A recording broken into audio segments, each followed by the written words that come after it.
Bonjour, c'est Frère Nicodème. Bienvenue sur la chaîne YouTube. Très heureux de pouvoir être à nouveau avec vous en ce lundi.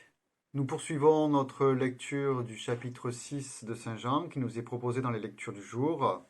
Chapitre 6, versets 22 à 29. Nous sommes après la multiplication des pains. Les foules le cherchent parce qu'elles ont été rassasiées, nous dit Jésus, et il leur reproche.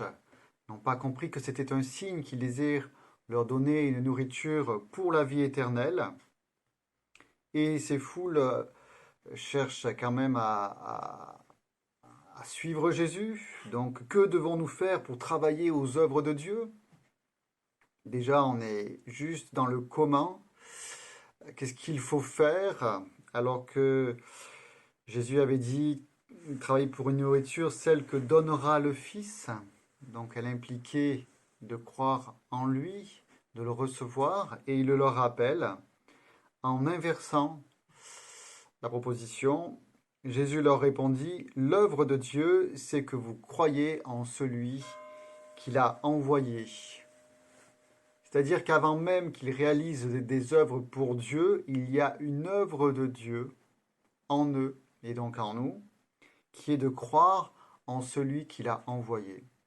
C'est une vraie question pour nous. Des fois, nous pouvons nous dire, mais que fait Dieu dans ma vie?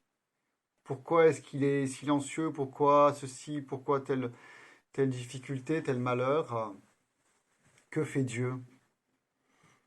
L'œuvre de Dieu, c'est que vous croyez en celui qu'il a envoyé. Ce pourquoi Dieu travaille dans notre vie et dans notre monde, c'est pour la vie éternelle. Et donc, c'est pour que nous croyions en celui qu'il a envoyé, son Fils, le Verbe, la parole éternelle du Père, son secret d'amour. Et ça, c'est pour nous quelque chose, ça réclame de nous une conversion. Nous pouvons être très tentés de vouloir réaliser des œuvres pour Dieu, mais finalement, perdons de vue un peu l'horizon qui est la vie éternelle et celui qui en est finalement la source, Jésus. Alors, demandons au Seigneur bien, qu'il réalise son œuvre en nous. Comme dit quelqu'un dans l'Évangile, Seigneur, augmente en nous la foi. Demandons, faisons notre cette prière. Seigneur, augmente en nous la foi en toi, le Fils, l'envoyé du Père.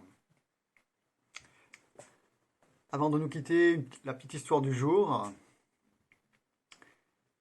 Monsieur le curé explique à ses ouailles qu'il faut surtout prier pour les autres. Il y a des gens qui ne prient que pour eux. Une dame s'exclame alors avec ferveur, « Mon Dieu, faites que mon mari ne soit jamais veuf. » Bonne journée.